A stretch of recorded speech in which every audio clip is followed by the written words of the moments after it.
Hey everyone, Radical Reggie back at you with another video, and today I'm here to talk about my Cleveland trip. Me and Media Glitch decided to go visit CAG in Cleveland, and we were going to check out a game show up there that just had started. Now, before I go into the video, I kind of want to apologize because I hadn't put out a video in a while. I actually got sick with COVID recently, and the desire to do this video was like, oh man, it was pretty tough, you know. Luckily, I didn't have it bad as a lot of people who get hospitalized with it. The doctor just told me to rest up, so that's all I could really do. You know, I was pretty fatigued and just tired all the time. But I wanted to get this video out because if I didn't do it now, I probably wouldn't put it together at all. So hopefully you guys will still enjoy the video.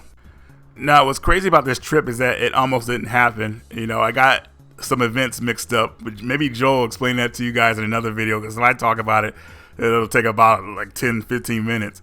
But anyways, we got our flight set up. I actually missed my first flight and had to take a midnight flight. But I got there early in the morning, and we all met up and had breakfast at Denny's. The Denny's breakfast was actually pretty delicious. But after we were done, Joel got into an argument with one of the waitresses about receipts. And it was pretty awkward and weird.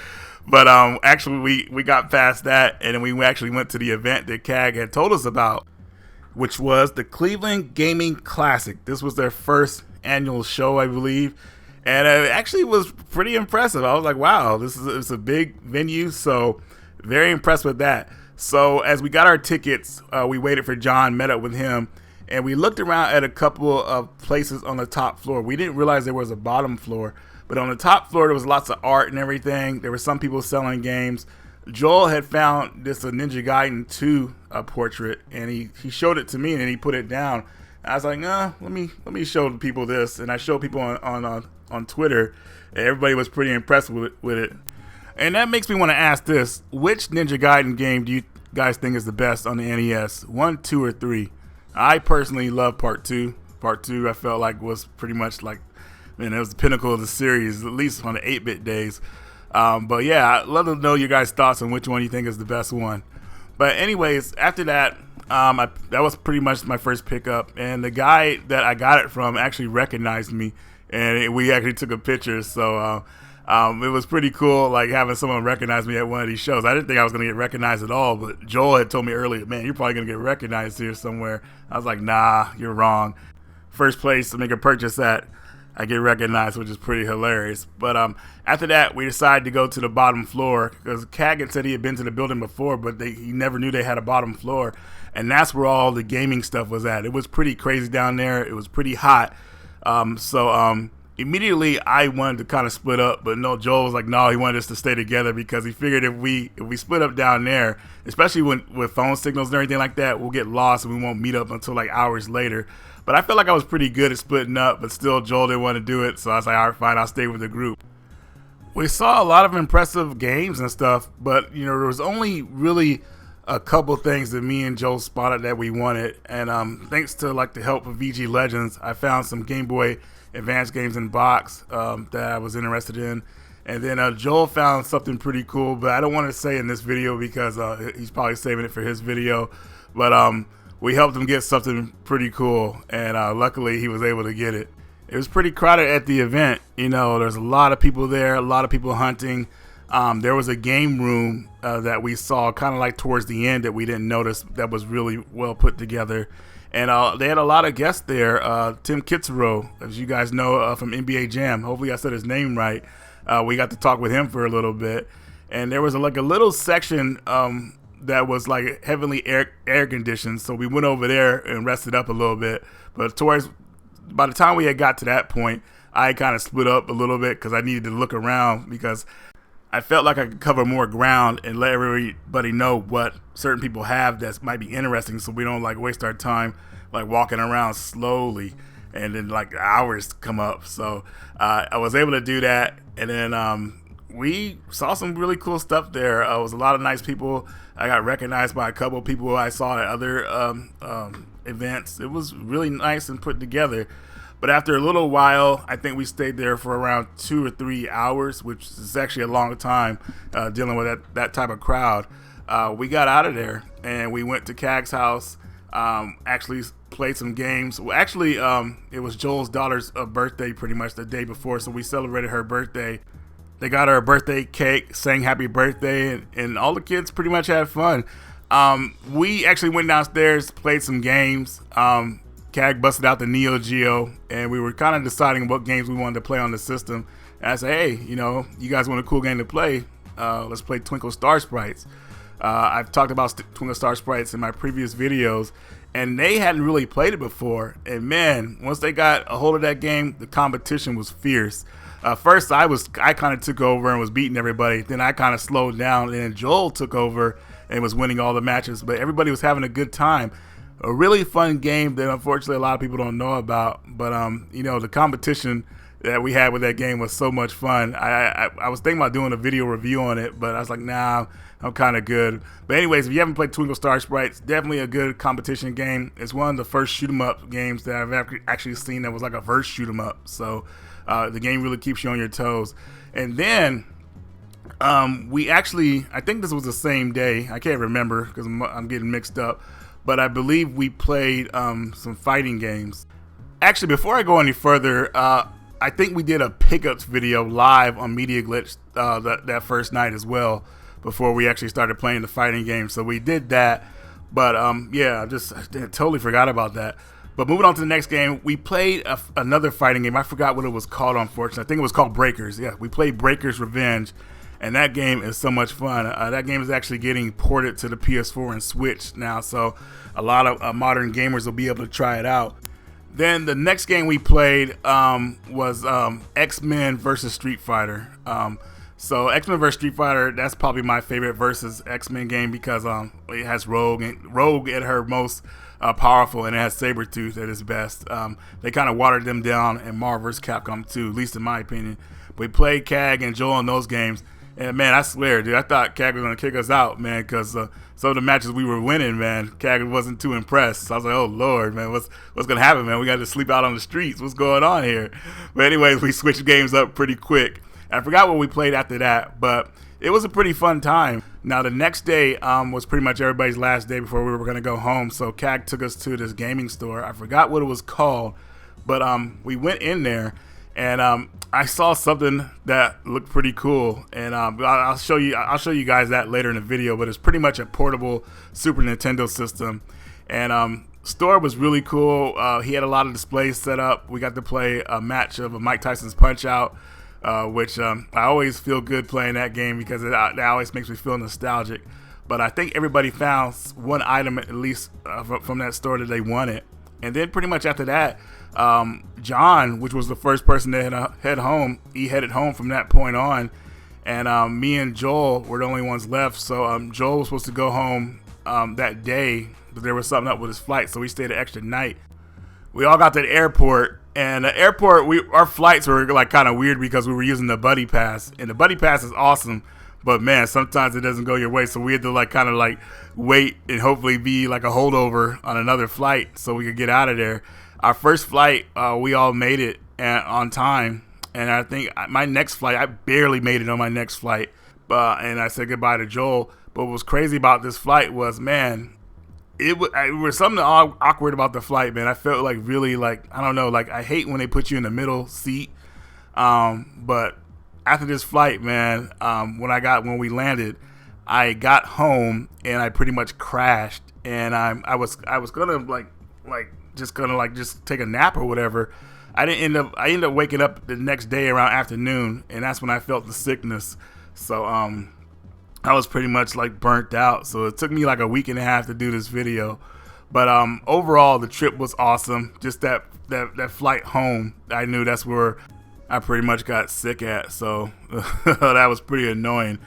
But other than that, though, I enjoyed my trip with my friends. I'm glad I made it. You know, it was awesome, and hopefully we'll do it again pretty soon.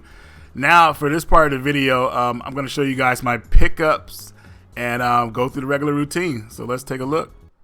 Valkyrie Elysium was a game I was really excited about. It was a surprise announcement for this game, and I was just happy to have like just venturing back into the Valkyrie profile world. It's been a long time, and I think this game won't disappoint a lot of people.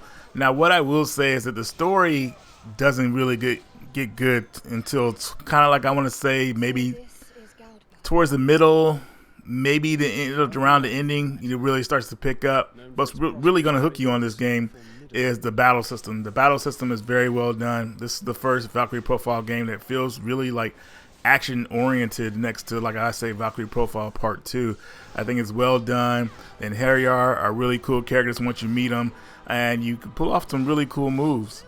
Now, the story itself, though, is a bit of a spin-off from the other Valkyrie Profile games, so don't expect any like direct connections. But if you guys pay attention to the intro screen, you can tell what that field of flowers looks like. So that's the only reference that it has to other games, and I thought that was really cool once they acknowledged that as well. But very cool game. I'm really happy they created it. Hopefully we'll get some more Valkyrie Profile games out if this one does well, which I think it will. You know, like I said, the battle system is actually pretty good. So if you see this one out there, definitely give it a chance.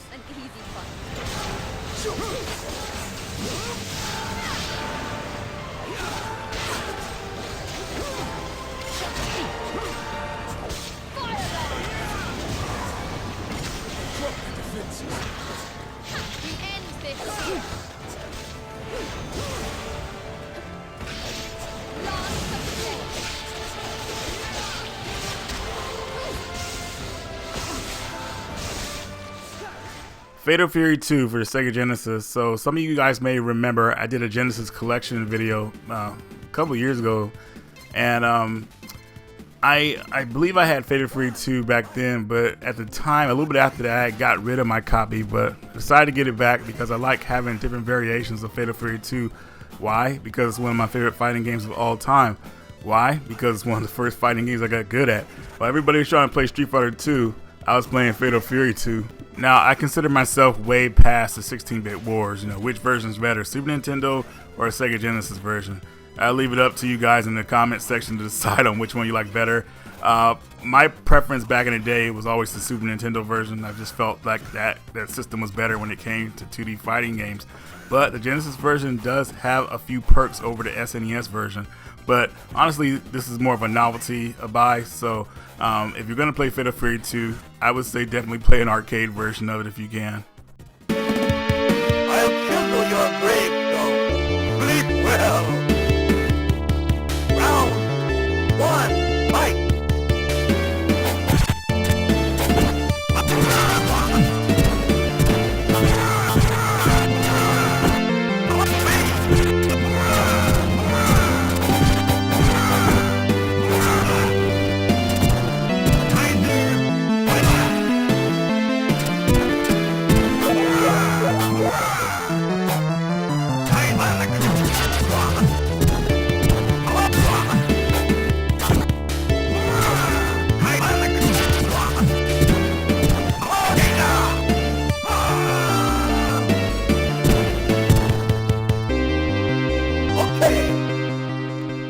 Here's Top Gun Firestorm Advance. So one of the reasons I picked this game up was because it was so cheap. And you know, I know everybody's like really pumped up with the Top Gun craze going on, especially with the Maverick movie and everything like that. So I don't know how to feel about this game, but this game definitely doesn't have the fast-paced action the movie has. Your playing goes around fairly slow, and I don't know, you just end up like bombing like certain areas, throwing missiles, shooting at certain enemies. But the problem with this game is that your plane is so big on the screen. Like every time you turn, the whole screen goes in that direction. It's very weird. You know, I'm not saying it's not a fun game, but I can see why maybe this game was so cheap. You know, a lot of people haven't really took interest in this game, I'm assuming. But anyways, if you like what you're seeing here, I would say, hey, go ahead and try it out. I don't know how long it can hold your attention, but hey, it's Top Gun, and they don't make games like this anymore on the Game Boy Advance, of course, so give it a go. Here's Pirates of the Caribbean, Curse of the Black Pearl. This game takes place before Pirates of the Caribbean, the movie, and it shows you how Jack Sparrow got expelled from his ship, and pretty much the adventure starts from there.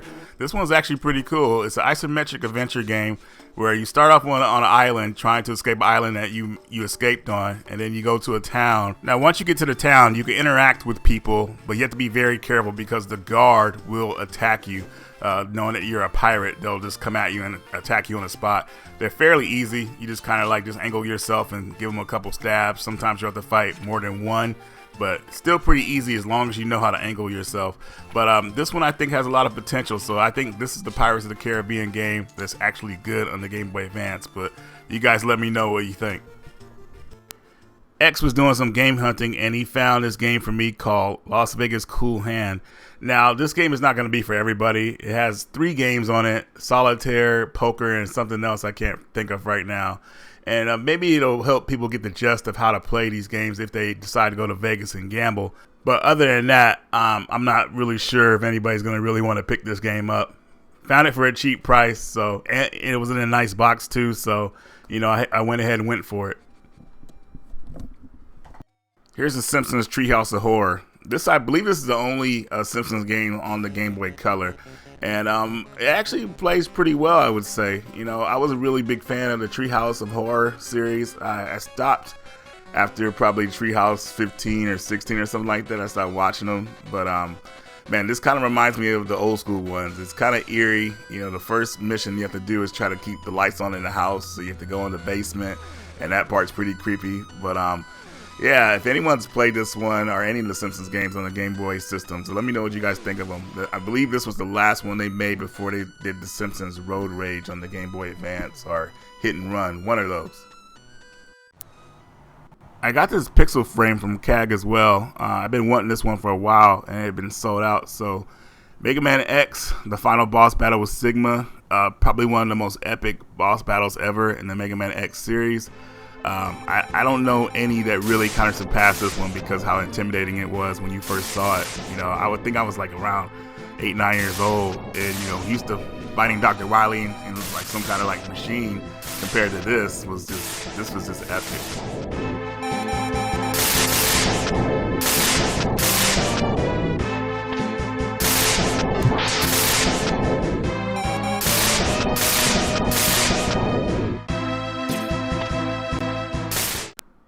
Ark Paradise is a real cool game because pretty much it is a game where you unlock other games. So pretty much you have a laundromat that you have to run. You have to make money. And as you make money, you buy more arcade games for the laundromat. The more popular it gets, the more money you get, the more games you could get.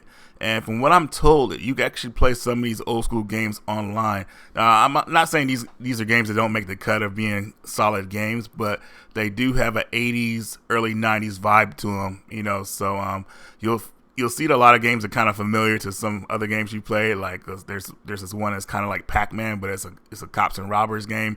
Very fun. And it was overall just a really good idea. The game is actually pretty addicting. So I would say if you decide to pick this one up, be prepared to put some hours into it. You know, you'll try to play maybe like 10, 15 minutes, and next thing you know, 2 hours have passed by. So very addicting game, very fun. While I was at the show, my good friend VG Legends gifted me this Resident Evil 3 art that's very similar to Nightmare on Elm Street, as you can see. It did come in a frame, but unfortunately the frame broke during transportation home. But still, the picture was unscathed, so I'm going to get a new frame for it. And as you guys know, Resident Evil 3 is my favorite in the Resident Evil series. The original, not the remake. The remake is okay, but the original, there's just no surpassing that for me, man. I love that game.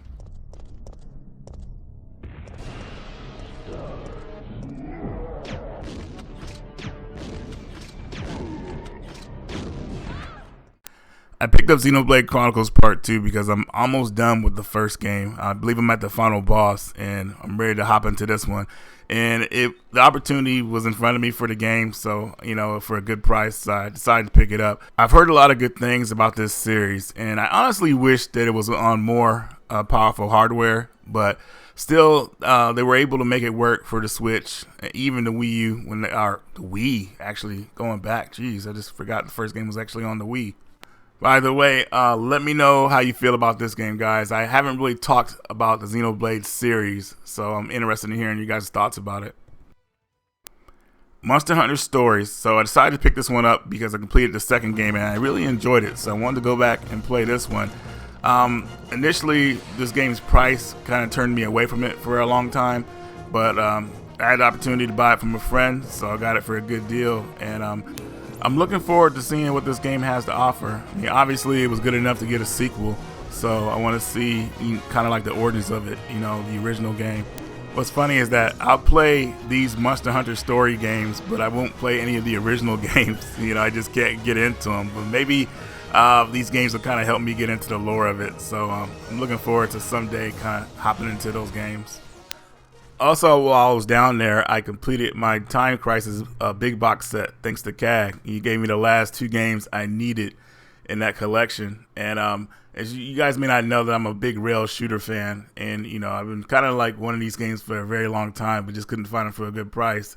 Time Crisis Crisis Zone is the one that's kind of very unique in a way. I don't want to go all into them or anything like that, but it's just more of a kind of like a celebration of just finally getting the big box versions of these games. I'm very happy about that, and hopefully one day we'll get Time Crisis 5 out on a console. I mean, that game is exclusively in arcades, and a lot of people don't even know it exists. But the Time Crisis series are definitely fun action games, rail shooters. I feel like a lot of people could get into these games.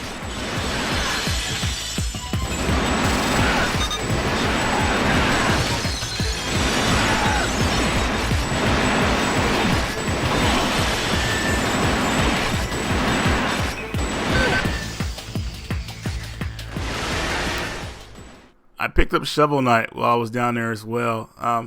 I had fun with this game, but I never really played the 3DS version, so I've had it before. I wanted to try it now since I'm on this kind of like 3DS like hype right now for like picking up certain 3DS games. But what I remember playing this game on the PS4 is that it was very similar to like DuckTales and like just old retro adventure games. It was very fun, very well put together, and you could tell that the creators of this game were fans of old school games like DuckTales and other games, so a lot of heart went into this one. So you haven't tried it out yet, or if you can't find a 3DS version, it's available on all other platforms, Switch, PS4, and probably some other systems I can't think of right now, but definitely worth your time. And next up is the F16 Go by Yobo Gameware. This was, this is actually a portable Super Nintendo, and you can also use it as a base system as well. I picked this up because I saw it for so cheap, and I don't know, I always wanted one over the Superboy, which was kind of like its rival at the time. But it's nice to have a device like this around if you're going around buying like Super Nintendo games and like you need to test them out. This is like a cool device to test them out on. So, for those high dollar games or whatever like that, you want to make sure they're working properly. White Day at Labyrinth Named School is a pretty awesome survival horror game. But just going a little bit into this game, I had this game on PS4 for a few years now. I wanted to get the Switch version because I like having it as a portable survival horror game. And it comes with all the DLC, which is really cool. But the premise of this game is a student wants to give a love letter to a girl he likes, and he decides to go to the school at night to put it in her locker. Now, I'm sure most of you know this, but a school is one of the scariest looking places at night. I mean, seriously, if you're junior high and to high school, those buildings, the way the lighting is at night, there's barely any. And not only that, is that you're being stalked by the janitor. The janitor catches you, man, you're going to get the business. He will beat you to death, and he does not get tired of chasing you, so try to stay out of his sights. But the game has the atmosphere down as being terrifying, I would say. So definitely a survival horror game I think a lot of people will want to try out. Just to let you guys know, it is in first person, so I don't know how you feel about that, but I feel like it's one of the ones that's well done in first person.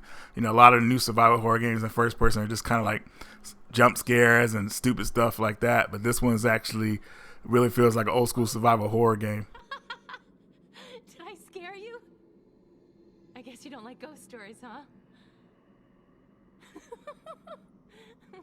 Oh, the doors are probably all locked by now. They lock all the doors after 10, Except for the lecture hall lobby, that is. If we want to leave, we have to go to the lecture hall. You know the new building, lecture hall, and here are all connected, right?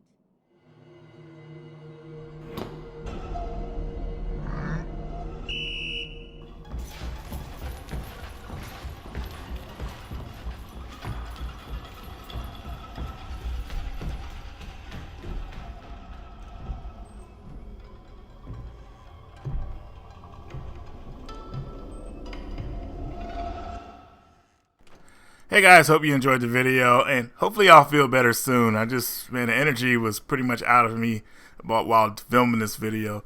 But anyways, guys, I still hope you guys got some enjoyment out of it. Radical Reggie, and I will see you all in the next video.